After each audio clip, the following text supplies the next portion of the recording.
কাশ্মীর নিয়ে পাকিস্তান ও ভারতের দ্বন্দ্ব নতুন কিছু নয়, তবে সাম্প্রতিক সময়ে ভারতের ক্ষমতাসীন দল ও মন্ত্রীদের নানা বিতর্কিত মন্তব্য দুই প্রতিবেশী দেশের উত্তেজনা আরও বাড়িয়েছে।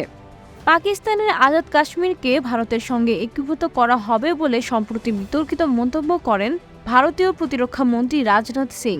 এর পাল্টা জবাবে ভারত শাসিত জম্মু কাশ্মীরের সাবেক মুখ্যমন্ত্রী ফারুক আবদুল্লাহ বলেছেন, পাকিস্তান হাতে চুরি পরে বসে নেই এবং তাদের কাছেও পারমাণবিক বোমা আছে।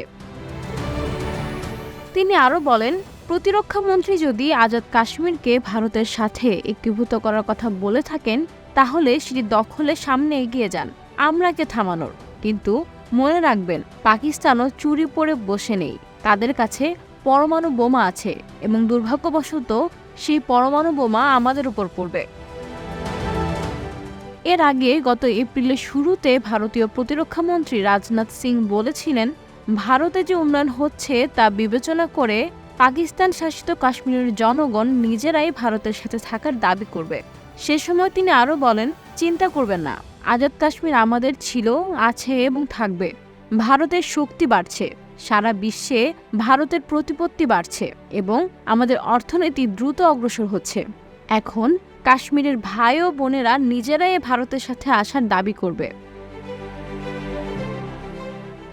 এদিকে ভারতের পররাষ্ট্রমন্ত্রী সুব্রহ্মণ্যম জয়শঙ্কর গত রবিবার বলেছেন, পাকিস্তান শাসিত কাশ্মীর ভারতের অংশ এবং ভারতীয় সংসদের একটি রেজুলেশন রয়েছে যা বলে পাকিস্তান শাসিত কাশ্মীর আমাদের দেশের অংশ। দক্ষিণ এশিয়ার পারমাণবিক শক্তিধর দুটি দেশ পাকিস্তান ও ভারত বিতর্কিত কাশ্মীরের পুরোটাই দাবি করলেও এরা প্রত্যেকেই এর কিছু অংশ শাসন করে থাকে। কাশ্মীরকে কেন্দ্র করে ভারত আর পাকিস্তানের মধ্যে একাধিকবার যুদ্ধ হয়েছে।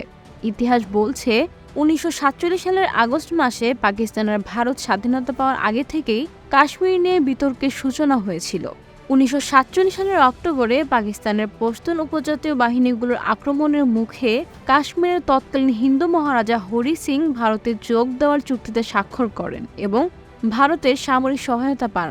পরিণামে 1947 সালে শুরু হয় ভারত পাকিস্তান যুদ্ধ। 1948 সাল থেকে কাশ্মীর কার্যত পাকিস্তান ও ভারত নিয়ন্ত্রিত দুটি অংশে ভাগ হয়ে যায়।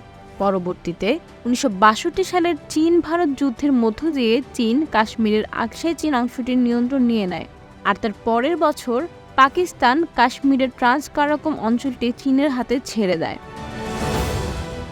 সেই থেকেই কাশ্মীরের নিয়ন্ত্রণ পাকিস্তান, ভারত ও চীন এই তিন দেশের মধ্যে ভাগ হয়ে আছে। অন্যদিকে জওহরলাল নেহরুর শাসনকালে ভারতীয় সংবিধানে কাশ্মীরকে দেওয়া বিশেষ মর্যাদা 2019 সালের 5 আগস্ট বাতিল করে ভারত। সে সময় জম্মু ও কাশ্মীর রাজ্য পুরোপুরি মুছে ফেলে এটিকে লাদাখ এবং জম্মু কাশ্মীর নামে দুটি পৃথক কেন্দ্র শাসিত অঞ্চলে রূপান্তরিত করা হয়।